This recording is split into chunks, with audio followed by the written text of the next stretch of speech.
هذه العقارات الفارهة في قلب لندن من يمتلكها؟ ولماذا تعجز وثائق الحكومة البريطانية أحيانا عن إجابة هذا السؤال؟ هل تتقاعس الحكومة البريطانية والبرلمان عن مواجهة تدفق الأموال الفاسدة؟ وما هي الإجراءات والقوانين الجديدة التي تفرق بين الاستثمار الشرعي والثروات المشبوهة؟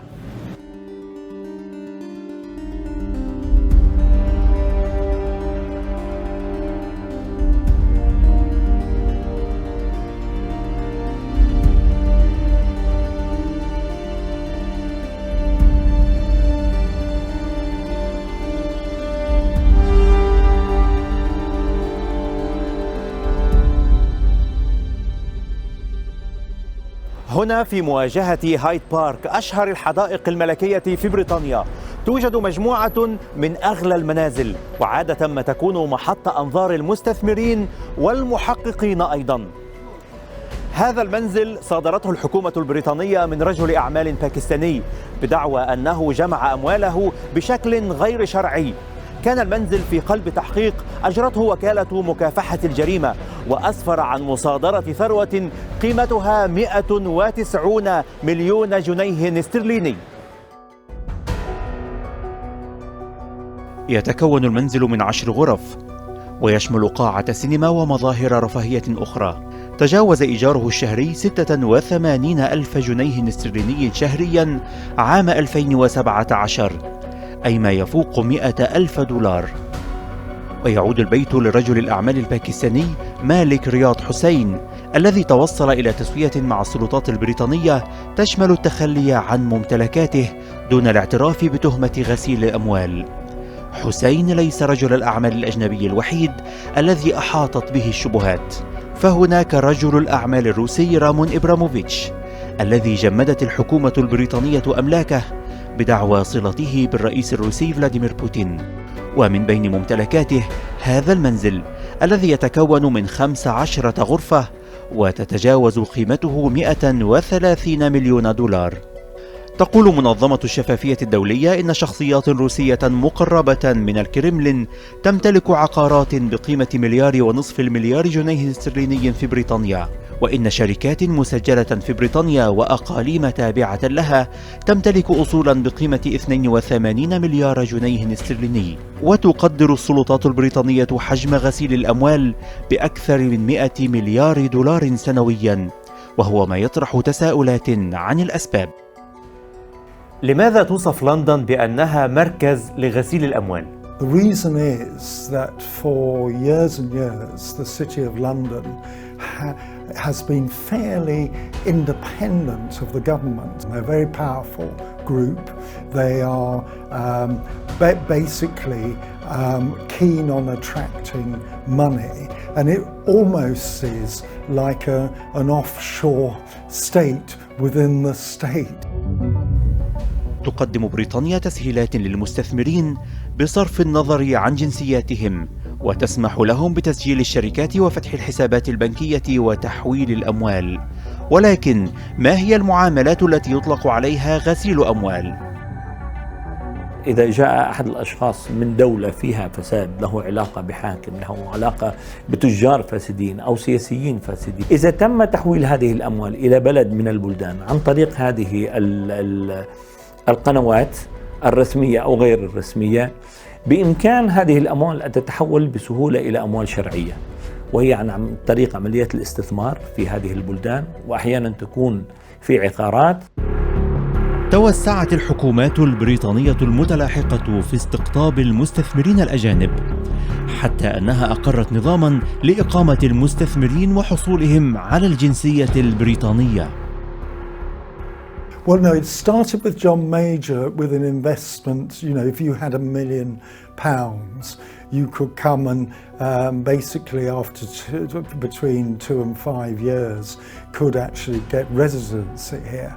The investor visa scheme, golden visas, were used in all likelihood by corrupt actors to buy residency of the UK, which then accelerated the path to citizenship.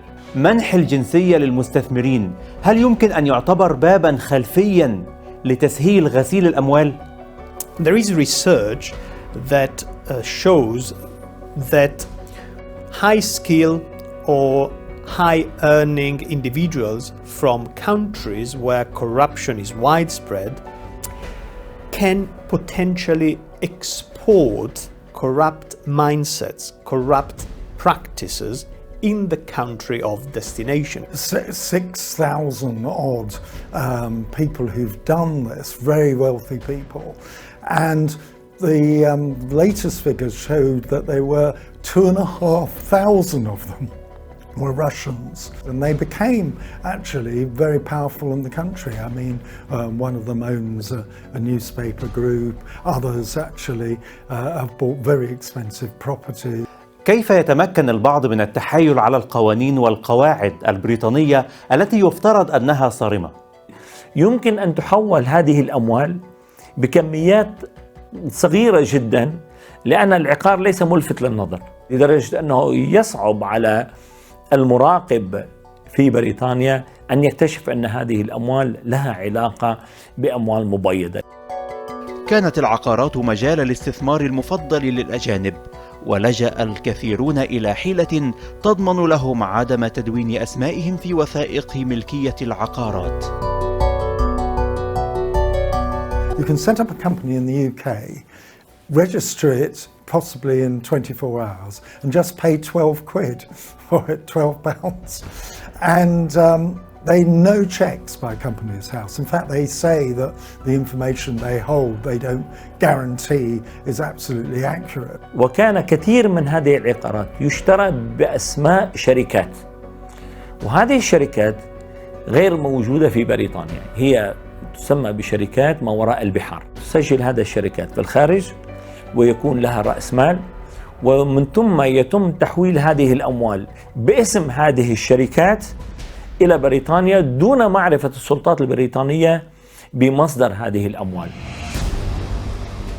حتى جاءت حرب أوكرانيا وقررت بريطانيا معاقبة رجال أعمال روس، وكان من بين القرارات وقف العمل بتأشيرة المستثمرين.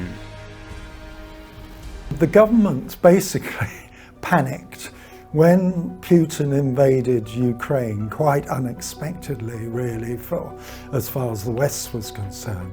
They suddenly discovered that they had a lot of Russians here using this system to launder money. The investors' visa scheme is now scrapped. But there are other schemes that focus on the skills of the applicant that can still potentially be exposed to abuse. هل الحكومة البريطانية ناجحة في تطبيق قوانين مكافحة غسيل الأموال؟ So they are, but not enough. So according to the National Crime Agency, which is kind of similar to the US's FBI, £100 billion worth of corrupt assets or criminal assets are laundered through the UK every year. So, but in comparison, not nearly enough are being frozen or confiscated. الوكالة القومية لمكافحة الجريمة هي المسؤولة عن تعقب الأموال المشبوهة وحسم الجدل حول شرعية مصدرها، وعادة ما تقدم للرأي العام البريطاني الكثير من التقارير والإحصائيات، ولكن هناك عوائق في طريق عملها. So we've seen a disappointing decrease in the number of money laundering prosecutions and investigations in the last 5 or so years. So there's been a 35% decrease in money laundering prosecutions since 2016. The organisations, like the Serious Fraud Office and the National Crime Agency, have actually relatively very small budgets to tackle this. And frankly, it's still an unequal balance. It's an unequal war. I think still the people who can want to launder money find have still got a lot of advantages despite this new legislation. The main explanation would be lack of resources for the main law enforcement bodies which prosecute and investigate money laundering in the UK. So they've seen their budgets decrease. Worryingly, it's possible that their budgets may be about to be cut even further in new budget cuts that the government may announce soon. So we really hope that that won't happen. And it also takes a long time because for something to go through the courts can take years, and also the organisations have to have a very high standard of proof, say to convince a jury or a judge.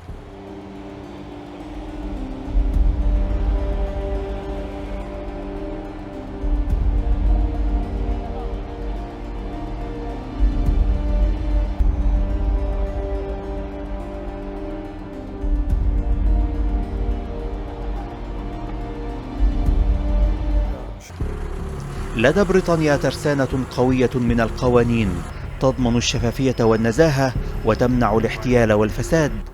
تمنح هذه القوانين الشركات الخاصة صلاحيات في مواجهة غسيل الأموال. The UK has a very strong regulatory framework and very strong policies against financial crime and money laundering. So this is actually pushing companies to act more effectively in the prevention of money laundering. Financial Conduct Authority, which regulates banks in the financial sector for money laundering, has levied only twice in the last 5 years, has fined a bank more than once a year for money laundering, despite there was a welcome large fine of NatWest Bank last year of over £200 million in fines for enabling for allowing money to be laundered through that particular bank. The company does enact all the legal requirements to prevent money laundering, but does so mindlessly, just to tick the box, just to fulfill the duties that have been imposed by the law.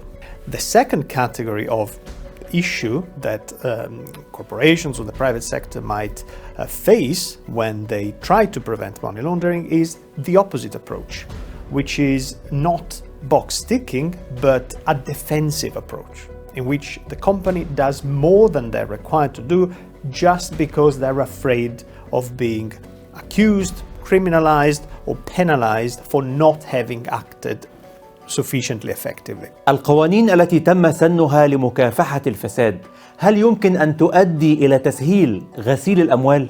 My research at the Dawes Center for Future Crime at UCL shows that actually the law can inadvertently, unintentionally create motivations and opportunities for corrupt behaviors and lead to the systematization of corruption.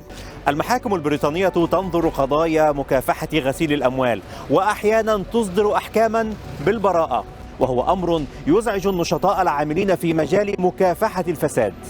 An individual from Kazakhstan who was the granddaughter of the then president of Kazakhstan. So therefore, these researchers say that the evidence that the UK court received was very beneficial to that individual and enabled her to avoid the unexplained wealth order, and it wasn't successful.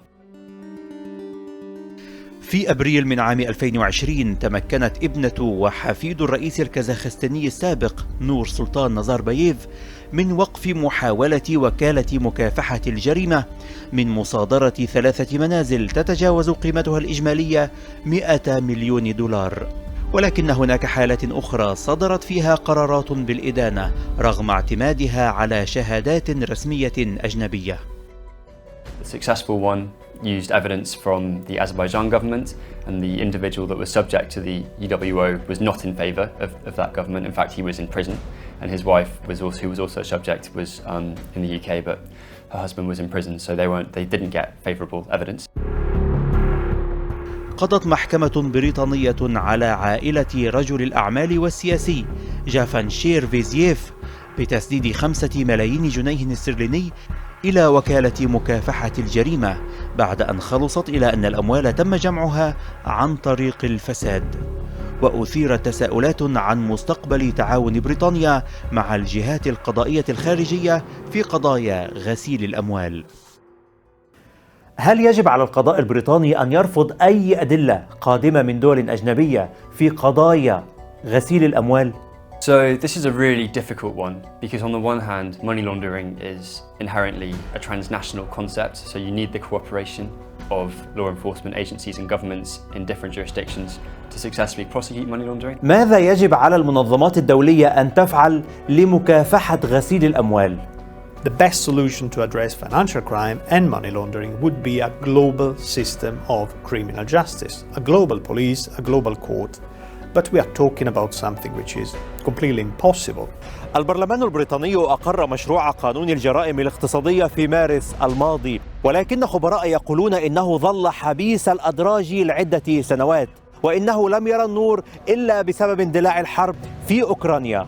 Well, it was initially dropped by the previous administration under the Prime Ministership of Boris Johnson. However, after an outcry and triggered by, encouraged by the invasion of Ukraine by Russia, that bill was brought forward, which was very welcome. However, it was quite limited in scope. مشروع قانون الجرائم الاقتصادية هل تأخر كثيراً في البرلمان؟ It was delayed for a very long time, and there were promises. I mean, David Cameron 12 years ago promised he was going to crack down. He didn't do it, but they still didn't do anything until the Ukraine war. And then they rushed through legislation very quickly because they realised that actually people who were trying to be sanctioned, they basically wouldn't be able to trace them very easily because there was no record that they owned stuff in Britain. قانون الجريمة الاقتصادية ليس الوسيلة الوحيدة لدى القضاء البريطاني لمكافحة غسيل الأموال. فلدى بريطانيا رصيد من القوانين التي تقوم بالمهمة. The British laws against money laundering and in general financial crime are overall very good, very strong.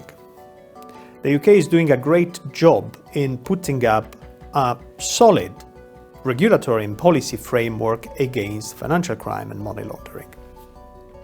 To the extent that the UK laws are often cited as an example by other countries, they're often taken as a template in other jurisdictions.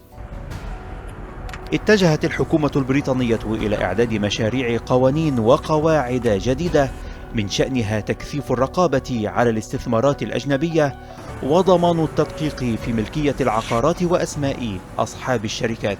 ما هي الإجراءات المالية والمحاسبية التي اتخذتها الحكومة البريطانية لمنع عمليات غسيل الأموال؟ They're now setting up a register that the beneficial owner has to be declared. The present people here who will have to publicly declare their own property they own rather than hiding it in shell companies have about 6 months to do so. And I think by the time it comes into effect, they probably will have transferred a lot of these properties officially to other owners. There will be another bill which will tackle economic crime, which will hopefully be coming up soon in this next parliamentary session under Liz Truss's government, which will do several things, the most important of which is reforming Companies House, because English companies have been used, and well, British companies as well, Scottish companies included, have been used to launder money very frequently in the last few years. And they're proposing to raise the fees to £50 of them, which is still not a lot of money, certainly for the people who are setting up these companies, but are hoping to have more resources for them to start checking who is setting up companies. Parliament and the UK government are doing a great job in trying to address money laundering and financial crime.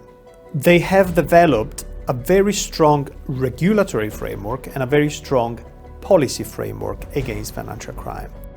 ما هو المطلوب من الحكومة والبرلمان البريطانيين لدعم عمليات مكافحة غسيل الأموال؟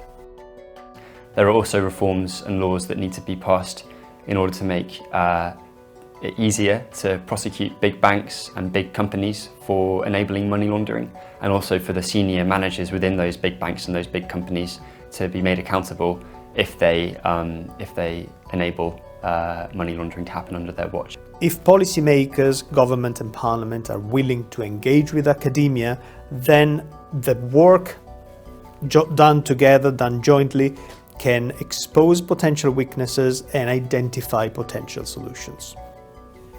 Well, the first thing doing, this is a matter for the Treasury and for Parliament to press, is to make sure the budgets of the organisations that want to actually prosecute people for money laundering are increased substantially, and that they bring in more staff and resources to do it. Much more resourcing is needed. So as I mentioned earlier, the UK faces a 100 billion a year problem with money laundering. However, the core law enforcement agencies that are tasked with cracking down on money laundering are generally very underfunded, under-resourced. They only have around 850 million pounds a year worth. تقول الحكومة البريطانية إنها تعمل على توفير الموارد اللازمة لتعقب الضالعين في عمليات غسيل الأموال، وأن تظل بريطانيا وجهة للاستثمارات الأجنبية، ولكن دون أن تجذب ثروات مشبوهة.